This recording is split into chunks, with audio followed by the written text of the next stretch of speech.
You've got Ted Corless with News Munchies. There's a lot of fantastic information floating around in the world about CBD. And if there's anything that you really want to put CBD in, the one thing you ought to really take a look at is CBD infused coffee. It's this amazing balance between the stimulation of the caffeine, but the calm associated with using CBD. You can also buy these products now legally on the web. And we've found an amazing coffee company that just opened very recently in December of 2019. And we're going to have an opportunity to talk to the CEO of Crazy Calm Coffee. You can try their website at www.crazycalm.co. Or if you get the munchies, go to www.newsmunchies.com.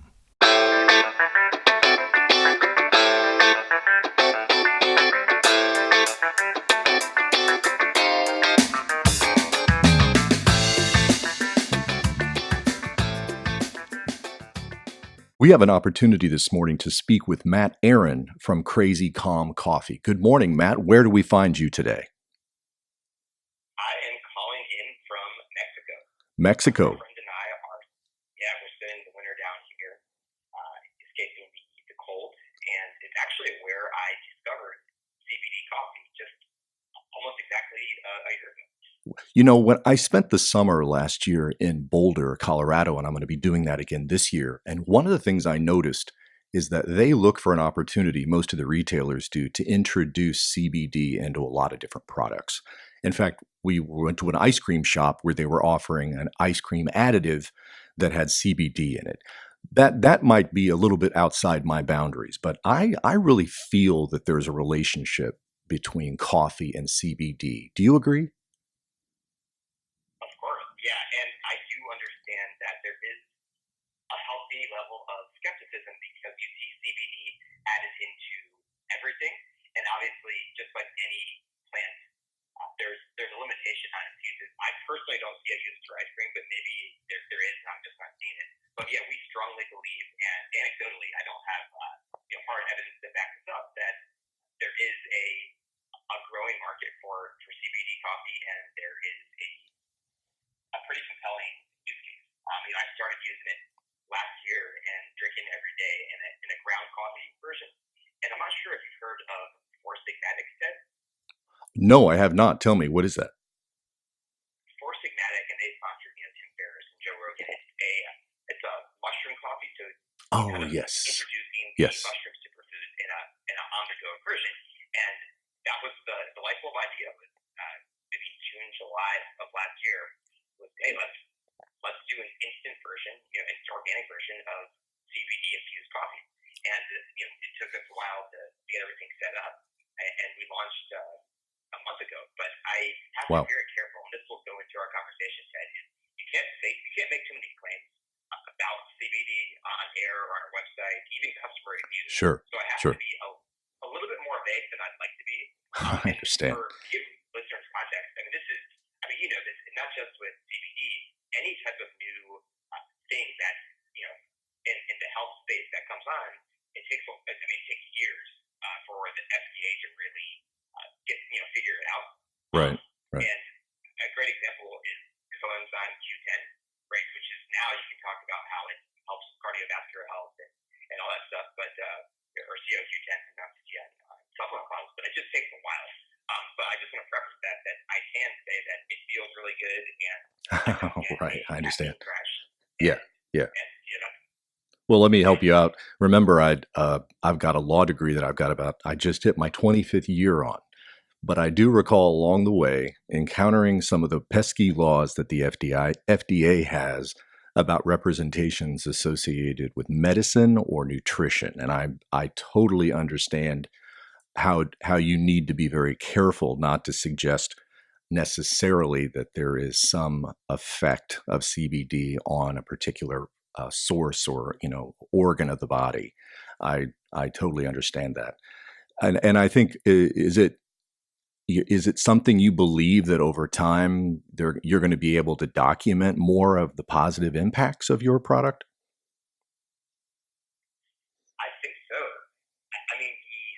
So this is where your expertise comes in, Ted. I'm not a lawyer. I think that, longitudinal studies would take a long Right. time for it. In terms of science backing it up, I mean, there is a little bit of it out there that I don't feel comfortable talking about right now. But yeah, I Sure. would say Sure. I do think that it's going to come out over time.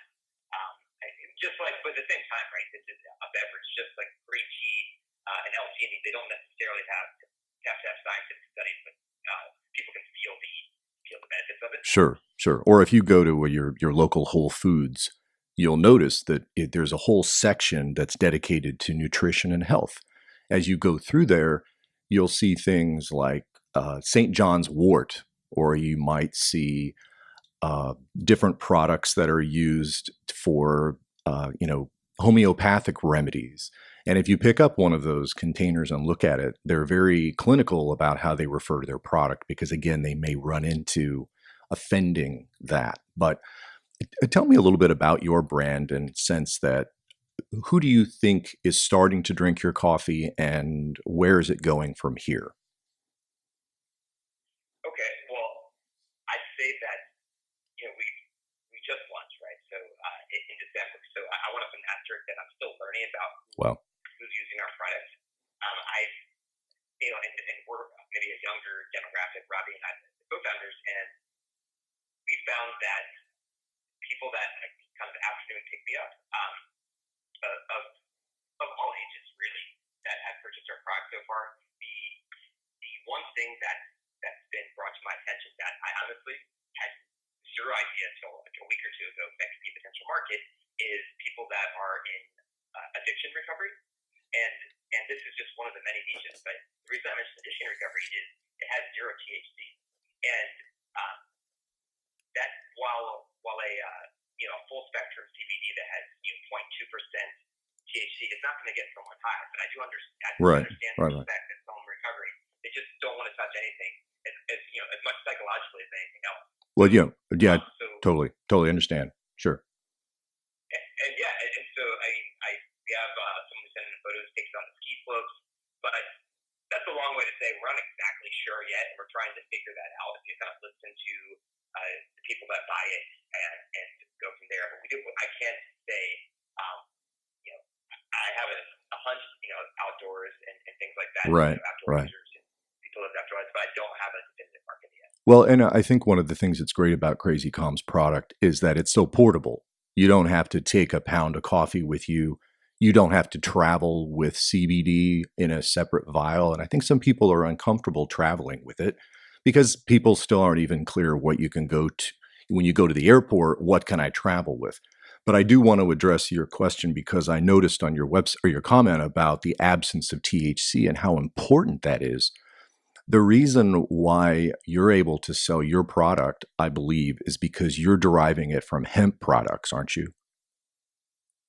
That's correct. Okay, so what's happening, and my understanding would be that if you take West Virginia's law, for example, the only reason I know it is because Mitch McConnell helped write it for a client who sells all the hemp there, surprise, but that their rule is you can legally produce cannabis plants that may be hemp cannabis plants as long as they do not process a product with more than 1% THC.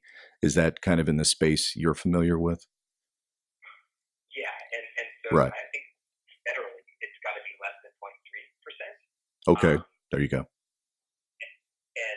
so that's the determinant there. It's got to be less than Right. 0.3%. Right. So that's right.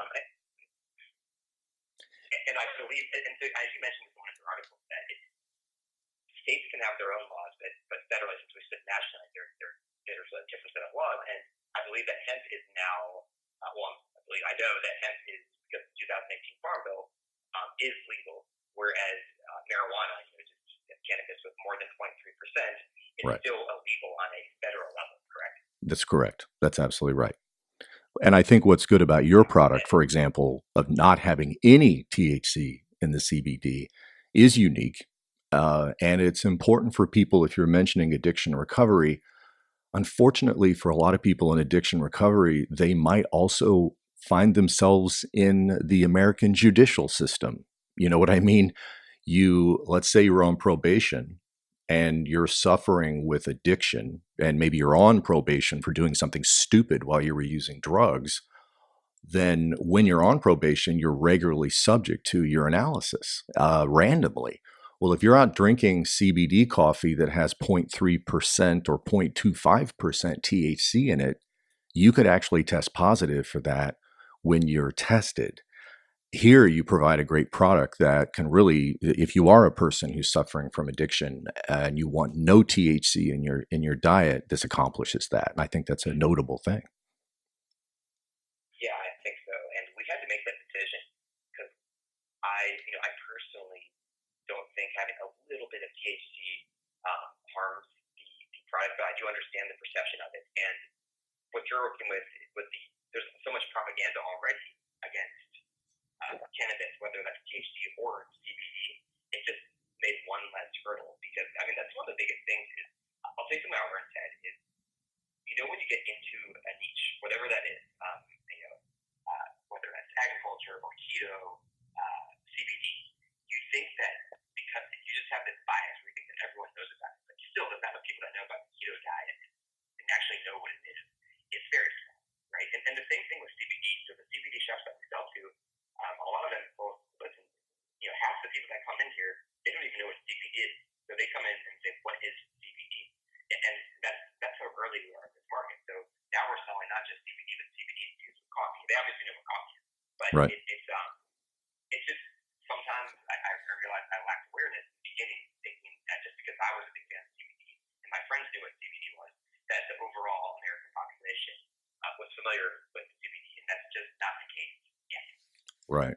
Well, and the unfortunate thing is too, there's a lot of people out selling pancake syrup that remotely looks like CBD, and they wave a little bottle of CBD in front of it.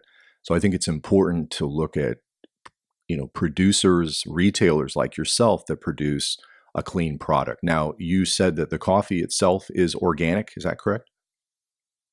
That's correct. Yeah. Okay. And then tell me about, because I also saw that you're dealing with CBD products, but we can't call those organic, can we? That's not because they're not. It's that you just can't use that word again. Yeah, well, it's interesting. I have to admit that I'm being interviewed by a lawyer. I'm like, wow, I have all these questions for Ted. Oh, okay. And it's just the free legal advice on Right. air because no, it's true. And so I have a background in exporting fruit organics from Colombia, Okay. and so I understand the USDA certification program, and that's correct. They still don't have a framework for organic CBD, so you can have organic certified hemp, and then turn that organic compliant or organic certified hemp, which we do, obviously we do with our just supplier does, into CBD. But that process of going from hemp to CBD is impossible to certify that as organic. That will change, and I'm sure someone listening may sound confused, rightfully so. But that's just kind of where we're at right now, the beginning of the CBD era or the legal CBD era Right. in Right. the United States. Well, and everybody should give kudos to companies like yours because it's still a pretty scary regulatory environment out there. And at some point there will be an effort to maybe use the word organic, although I support a lot of the clean green initiatives that you see in Colorado and other western states, and that's where they're creating their own certifications, and they're not going to wait for the federal government to necessarily allow the use of organic. But then at the same time, when you go into the dispensaries, you'll hear bud tenders regularly tell you that their flowers are organic, even though they're not supposed to do that. So I always give them a little nudge when they do that. Careful. Where are you? Where are you getting your hemp products? Where are they being farmed? From Colorado. Oh, very nice, very nice. As a taxpayer there, I appreciate that. Yeah, very good. Yeah, I just want to add a comment to that. It's okay. So my background before this, and it kind of relates to what I'm doing crazy about because we're another hurdle of the cannabis space is payments. Is I have a background in cryptocurrency and Bitcoin, another heavily misunderstood and a lot of propaganda against it and exciting space. And you have to get used to operating in a gray area. So sometimes well, I guess marijuana for a long time was just illegal, so there was no gray area; it was just illegal, right? But Right, there was just black. Yeah, no gray. Challenge, Right. so it's a new challenge with gray, where it's not necessarily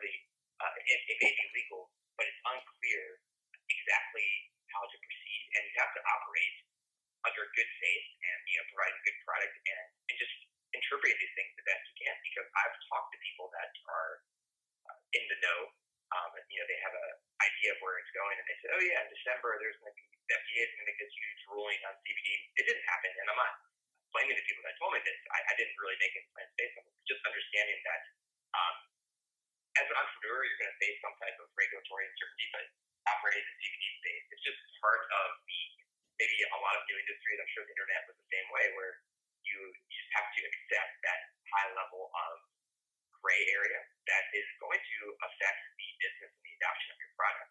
But hopefully and I do feel this way, that it's trending in the right direction with CBD. I agree, and I'm hopeful that more and more people will be interested in providing credible observations about these products and not necessarily be frightened by them simply because of all, like you pointed out, the publicity associated with cannabis over the decades has been less than positive, and you start talking about derivatives. Uh, have you all been looking at any other, like what's on your horizon in terms of other products that you'd like to explore? Well, we are considering doing a lightly sweetened version. That's not final yet, because some people like to use their own sweeteners, but I've noticed that a lot of people don't drink black coffee. I know you drink like the bulletproof style with the ghee and Right, the right. MCT or coconut oil, but a lot of people I've gone to high end cafes in DC, and they have the top single origin coffees, right? And we're selling a freezer register, which is not a single origin coffee, but even there they'll still add milk or sugar. So just thinking about flavors, but it would have to be flavors that we want to consume ourselves. I wouldn't want to add any kind of artificial flavors or anything like that I would also drink myself. So that's something we're thinking about. I mean, but really right now we're just focused on just this one, just the original flavor in CBD and infusing the coffee. Very good. Very good. Well, I've been on the website and have ordered some coffee. I'm very excited when it shows up to get back with you and get the impression of that. Your website right now is www.crazycom.com. Is that correct? Co. Okay, I thought maybe I had a typo. All right, crazycom.co. And folks can go to your website and you have the ability to obviously to order the products there. And I think people will enjoy the opportunity to have this product already infused. You don't have to measure. You don't have to decide how much CBD to put in it. There is the portion of CBD in your products, I believe, what was it, approximately 20 milligrams? Was that right? That's correct. Yeah. Okay. Well, that's a nice portion. I think that that is enough for people to get that calm energy. I have an 8-to-1 and a 5-to-1 CBD that I use that does have some THC in it. Yours does not, but I think it's still giving you about that 20 milligrams. That's a fair amount of CBD. I think people would definitely get a nice dose from that in terms of that nice feeling that you get and that calm that comes over you when you drink it, and introducing coffee as well. I've given up a lot of the hatred that people have for coffee. I've known people that can drink 8 or 9 cups of coffee a day. That's probably not a good idea, but if you can find a great product like Crazy Calm and explore it, I think it's a way to keep more coffee in your diet, which is a good thing. Yeah. Yeah, and so here's an interesting fact. I actually wrote a blog post on it last week about. So obviously there's so much resistance and propaganda against CBD and cannabis, but coffee historically has been considered a forbidden drink, and throughout history, like there's been a lot of resistance to it. So it's funny to think now that it's ubiquitous throughout the world, and I think it's the most popular beverage over tea. And but any type of new thing that comes on the scene tends to face resistance, maybe just because humans were resistant to change. But I found it was pretty interesting that if you look at any ingredient in the larger scope, any superfood ingredient, plant, etc., there's usually some controversy around it. Oh, sure, sure. Well, the other controversy might be that by drinking your new CBD infused coffee, they're not drinking something else, whether that's um, alcoholic or not, everybody's fighting for their market share. And if you're introducing CBD, you're scaring a lot of people in the beverage industry. They don't want you necessarily consuming their flowers or consuming CBD products. They want you continuing to consume larger quantities of alcohol, or that's a well supported industry. The alcohol industry is, and I think you're taking away some of that. Yes, and Ted, I mean, I wanted to ask you the whole, how should I put this?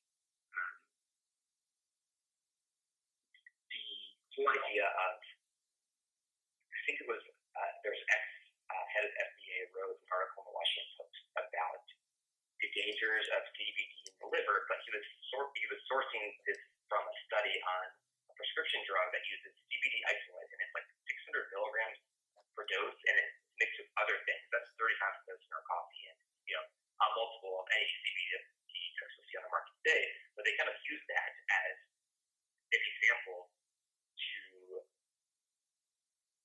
kind of paint some, I would say, fear, uncertainty, and doubt about CBD. But to me, it's quite unfair. I'm not sure if you're familiar with these references.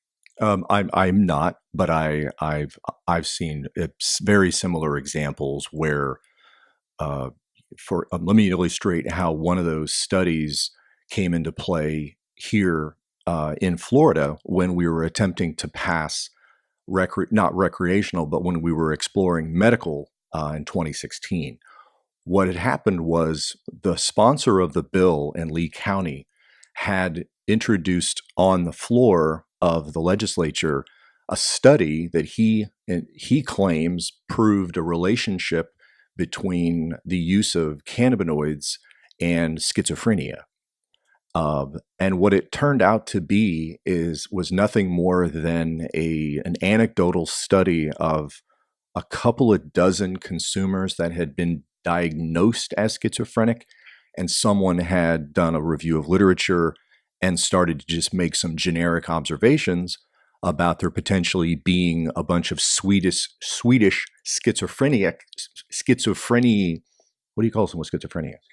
Schizophrenic. There we go. All these dozens of schizophrenics were worse because they were consuming cannabis, but they didn't look at any of the other factors that would have explained it, the environmental factors they may have been in, social factors. But when they presented this data about CBD and THC, it was offered as if this was the latest and greatest Yale study that proved their premises, and it wasn't. But as time went on, you'll still hear that study kind of bounced around in the legislature. And so that kind of dirty yellow journalism is affecting people's healths. So let's hope that as we continue forward, that there'll be as many positive messages as there have been negative in the past. Yeah, and I'd like to add to that the whole idea of I think some of these pharma drugs, they're trying to, I think, patent CBD isolates and specific things derived from hemp, because you can't patent the whole plant, which is, right. And for many reasons, why I'm a big fan of just marijuana in general, and being a broad spectrum, which we have, which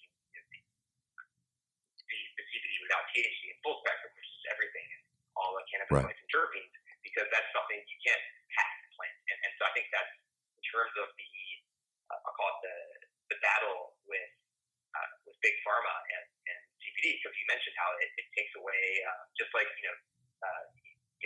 legalization of marijuana. I think drunk driving deaths went down in certain states, maybe in Colorado. It did. There's all these secondary effects, right? And so the same thing with cannabis. I like the idea of putting the whole plant and derivatives from the whole plant, and not isolated things from it, just because it's possible to patent the plant.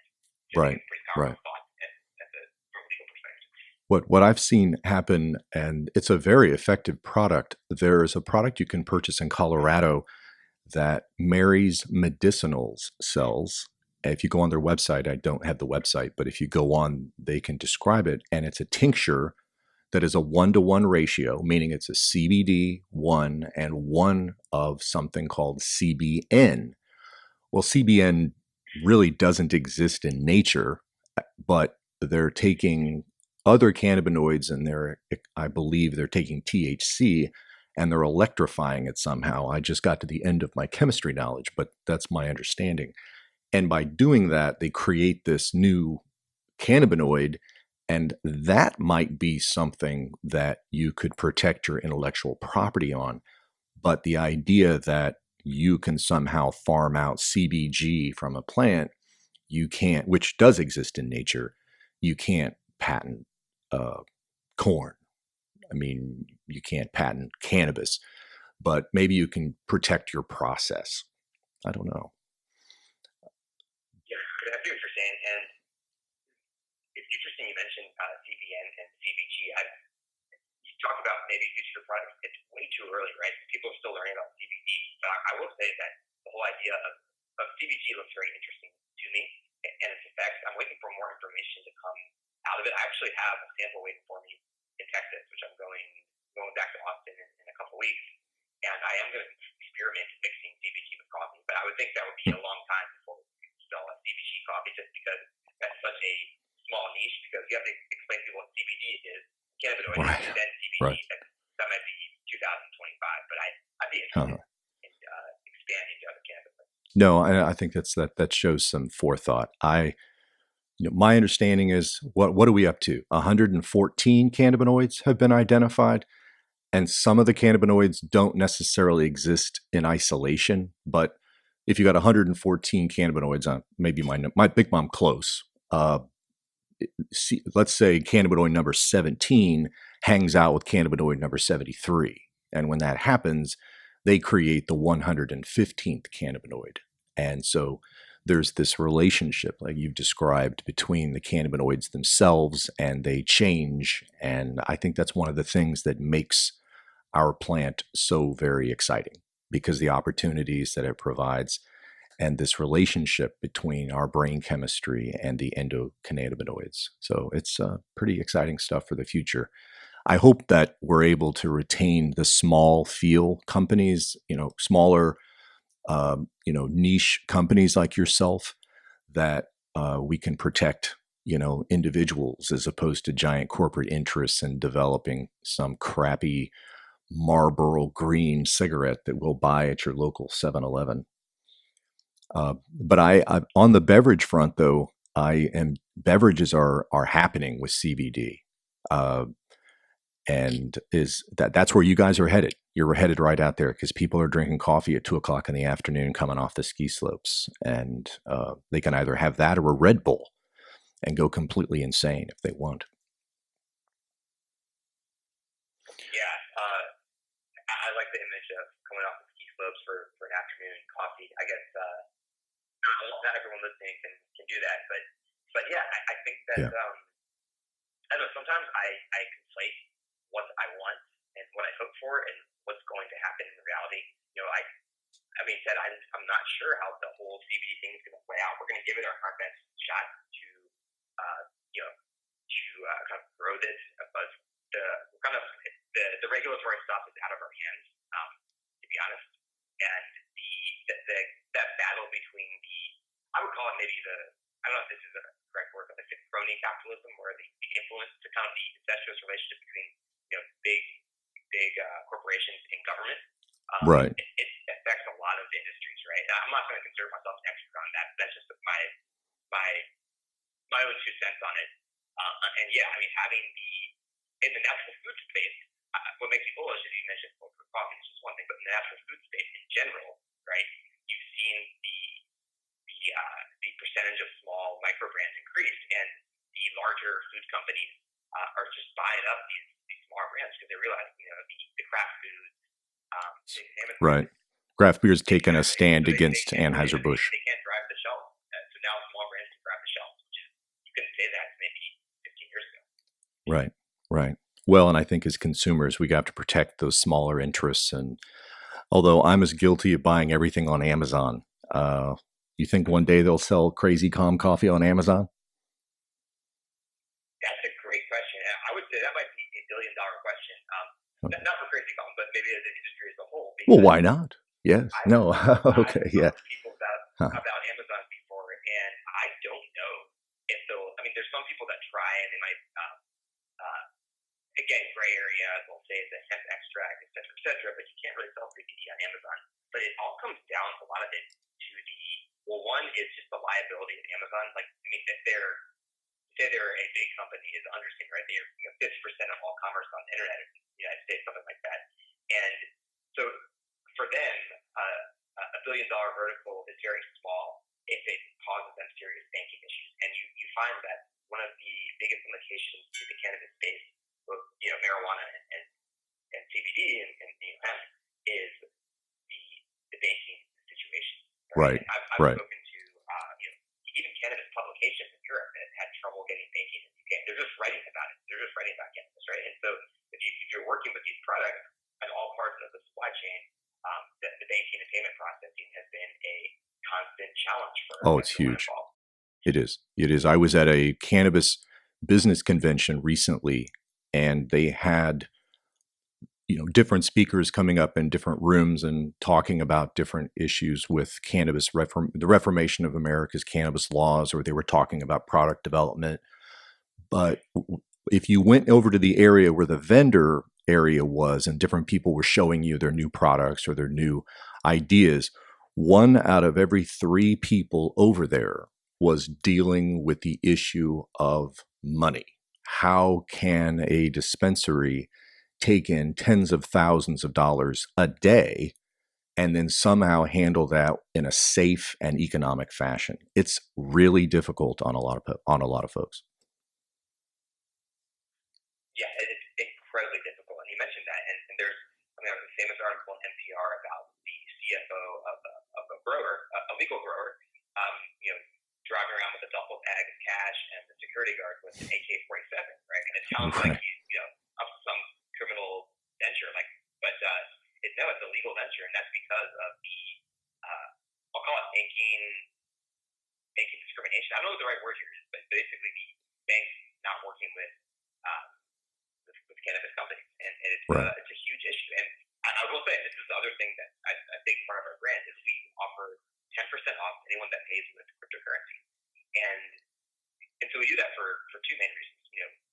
One is we pay very high fees for credit card payment processing. So about 5% we'd have to give to a payment processor anyway, and with cryptocurrency we don't pay zero.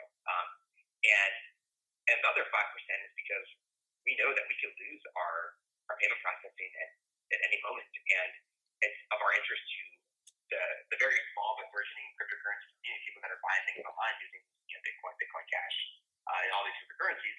It makes sense for us because we don't want to be stuck with our declined credit card payment solution and have no way to accept payment. And so one thing that I do want to do to anyone listening, that's in the cannabis space, which I would think is a fraction, hopefully a large fraction of the listeners, Ted, There's a is that few. if any CBD cannabis company wants to accept cryptocurrency, they can send me an email. This is not a for-profit thing. I'm just happy to help because I believe in the cryptocurrency movement for a lot of reasons, and I think more cannabis companies should consider using cryptocurrency because it solves a lot of their problems that they're facing today. Well, because is it an accurate statement that if somebody does pay with cryptocurrency, you can move that money around as if it were legal funding? Is that correct?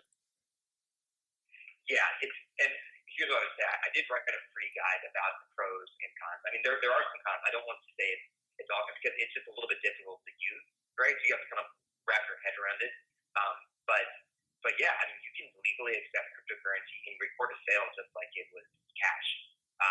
But there's also a lot of other solutions, and there's some companies working in the cannabis space right now that are trying to set things up like in California, like a dispensary that has this ATM in there.